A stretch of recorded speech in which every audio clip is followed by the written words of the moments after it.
more a thought-provoking thing as I was preparing for a coaches officials clinic. We were going to have both the coaches and officials at the same one. I don't know about Montana.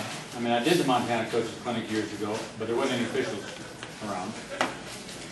And I've done a number of coaches clinics around the country where the state organization brings different clinicians in and you show technique and blah, blah, blah.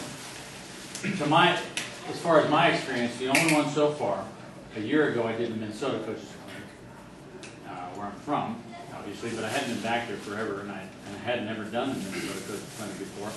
But they had all the officials and the coaches in the same building. Well, how refreshing. Because that has never happened.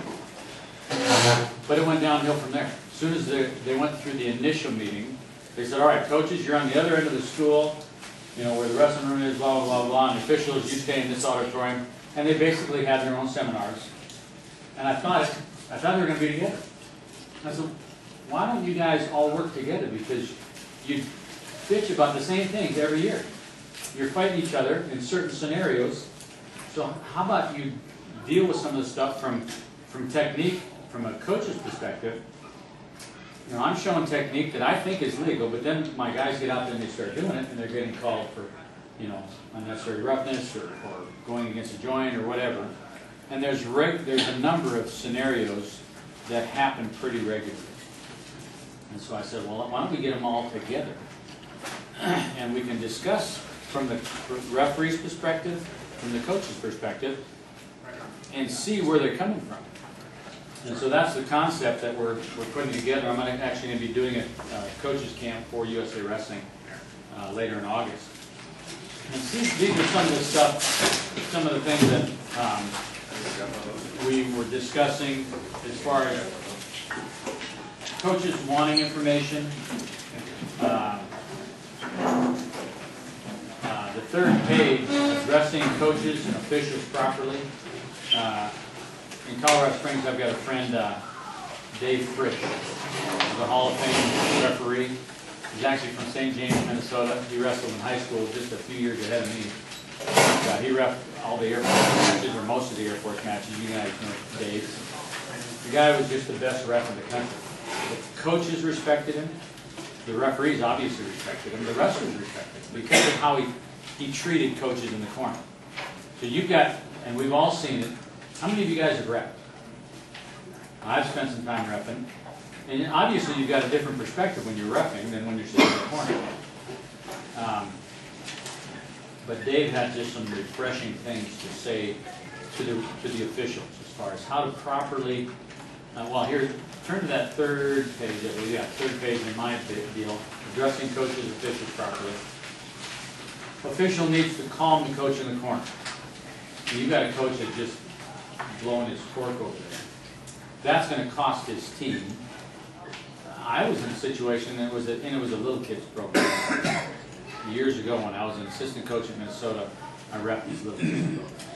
And they asked me to come in and rep this, you know, it's one of those deals where they tape the mat 4 squares and you got rugrats running all over the place. And I don't remember who the coach was or where he's from, but this coach was so intense. He was like, come out of the University of Iowa. But he's working with 6-year-olds. These kids were afraid. They were afraid of the coach. It was obvious. He was screaming. And, you know those little kids matches. You know, one kid takes him down and it's like this. And you're not going to go two, you sort of wait till all the motion stops and then you give points to what you think happened. Well, he didn't like some call. And he started yelling. And finally he started cussing. I said, Coach, you need to settle this up. Because you're in front of all these little kids. I mean, that's not okay anyway. But it's certainly not okay in front of all these kids and families. So you need to settle down. This guy was so intense. And, you know, he's lipping off to me and stuff. And finally I just said, that's it. I went over to the tournament director. I said, this is not continuing until that guy's out of the gym. It got that bad. So they removed him from the gym. His team totally changed. Those kids were laughing. They were out there enjoying themselves. They were afraid of their coach. I had his parents of these kids coming down. Says, Why didn't somebody ever do this before? Well, I didn't know that it hadn't happened before. It should have.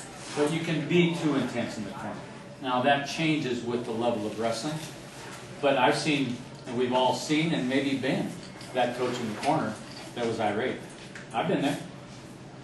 I've been just where we got a bad call and I didn't handle myself properly. So from an official standpoint, how do you deal with an irate coach in the corner? And there's some things, I mean, one of the main things that Dave Frisch says is, don't walk over there and like put your hand on his shoulder. Don't touch him. So he said, I always walk over there and put my hands behind my back. And if it was a particular call, Dave said I would tell the coach. I said, all right, coach, hands behind his back. He says, and he would say, respectfully. It was quiet enough, but loud enough where the coach could hear him. There wasn't a, sit down, shut up, poking him in the chest type of deal, because there's plenty of refs like that. And he said, Coach, I don't want you to lose a team point. And I know you don't want to lose a team point, so I want you to calm down. I want you to give me your perspective. I've already given my perspective. I made the call. And he would listen to the coach, as long as it wasn't some drawn-out thing. And he said, all right. I said, I understand, but I saw it differently. And he would just talk respectfully. And just the way that he walked to the corner and approached the coaches a lot of time would really diffuse a pretty hot situation. So you can't always control it, but you can to a degree. And I think in life, just treating people in a respectful manner. If nothing else, it's an example for other people, because that person may or may not react properly. They may still be out of control and irate, and you may have to have them talk as far as that coaching around. It's actually tougher. The second one, the coach needs to address an arrogant official. Because the rules in wrestling, I know in Colorado and some other states that I've had a chance to coach or ref or just watch, they've given the referees so much power, and I don't know if it's like that in Colorado or in Montana, but they've given them so much power that they just think they walk on water out there. And I've had coaches do it just like it's spelled out in the rule book. You wait till there's a break in the action, you go to the head table, you call the referee over to the head table, you do it all, and the ref sits out there and says, sit down, shut up. Well, that's the official breaking rules. So who gets to make sure that the rules are followed? He's the authority here. And if you give him too much authority, he can abuse it. So that's why I think there's a real need for this officials, coaches, seminars together. Because there's a whole bunch of referees out there now that never wrestled. They didn't wrestle. They want to help. It's not like these referees want to be bad. It's not like they wake up thinking, I'm going to see how bad I can be today. No. They don't know that they don't know. And if they've never wrestled, it compounds the problem. Because they may not know that if you got two legs in and a guy's arm like this, he's not stalling on the bottom. He's surviving. He can't get out. So if the guy's not doing anything but wiggling his lips, and the ref doesn't know that this guy's getting control. So just having an awareness of wrestling, an understanding of wrestling, we, for the most part, all of us have been around it enough to know when there's just a dominant, you've wrestled guys, all of us have wrestled guys, that you just manhandled. They had nothing to say about it. Is he stalling? Because I'm just doing what I want with him? Well, he might be. But those of us that have wrestling knowledge know if the kid's stalling. And we know if the kid's not stalling, he's just getting dominated.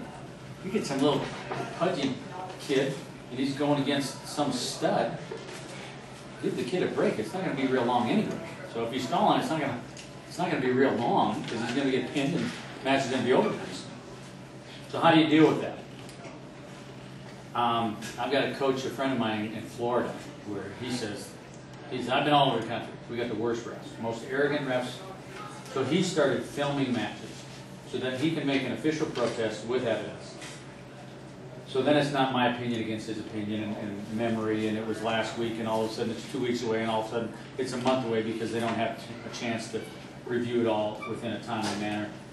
But filming your matches, and then there, I guess in every state there's an actual process of how to properly deal with bad calls or things like that. And there are situations where it may end up being a legal process. About, gosh, it's been 5 years ago now. I got a call from a district attorney in South Dakota, and he said, Coach MacArthur, I've been told that you show what we call the butt drag series, front body lock, butt drag score. And I said, yeah, I show a series. In fact, that's my fourth video. My fourth technique video is front body lock and scoring. He said, well, we've got a situation up here in South Dakota where, are you familiar with a term called scaling or checking the oil? I hadn't heard scaling, but I've had my oil checked. And so, yeah, I knew what checking the oil meant. He says, well, what's your opinion of that? I said, well, it's foolish, it's illegal, it's perverted, it's unnecessary. It doesn't improve our sport, it doesn't improve people's opinion of our sport, and it's actually bad technique because there's a more effective way of doing it, and I show the most effective way of doing it. He said, well, we've got a situation up here with an athlete who's been checking the oil, but he didn't just do it in matches.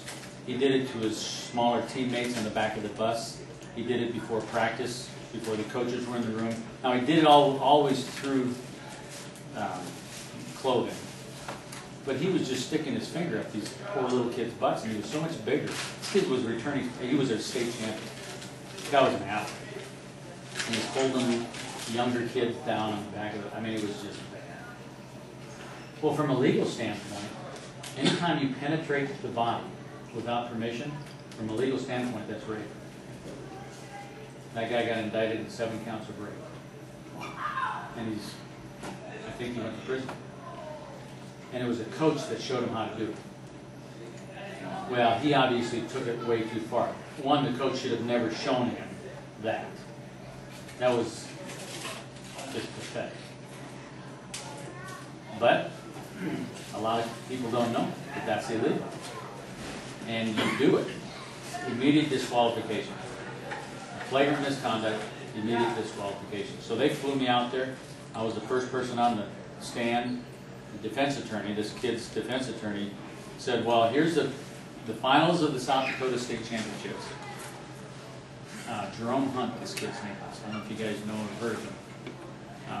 Mulatto kid, just a thoroughbred athlete. This kid was athletic. Could have been an exceptional college athlete. But in the state finals match, from the film, it was obvious. This kid shot in on a double, and he just, double knuckle. He was way in there. The dipstick was checking for oil. And he says, if it's illegal, if it's immediate disqualification, then why didn't the referees call it? Well, in the state finals in South Dakota, and a lot of states, I know in Colorado they do, there's 2 refs now. Is that correct here? Or do they do that here in Montana too? There's 2 refs in the state tournament? Or at least in like the quarter semifinals, things like that. And so I'm watching and I'm looking at it, and I said, well, I don't know. I wasn't there. But then I see both the refs are on the back side, and the kid's finger's on this side. I said, well, see the refs here? Because they stop framed this big screen, it was like that big. And I said, yeah, the ref looked a lot like this. Like the wrestler. So he's shooting in. This guy coming over, so it's right to the camera is viewing this kid's hand right there. He finally gets around to the side. Well, both the refs were way back on the back side. Well, to my understanding, in that situation, the refs are supposed to do this.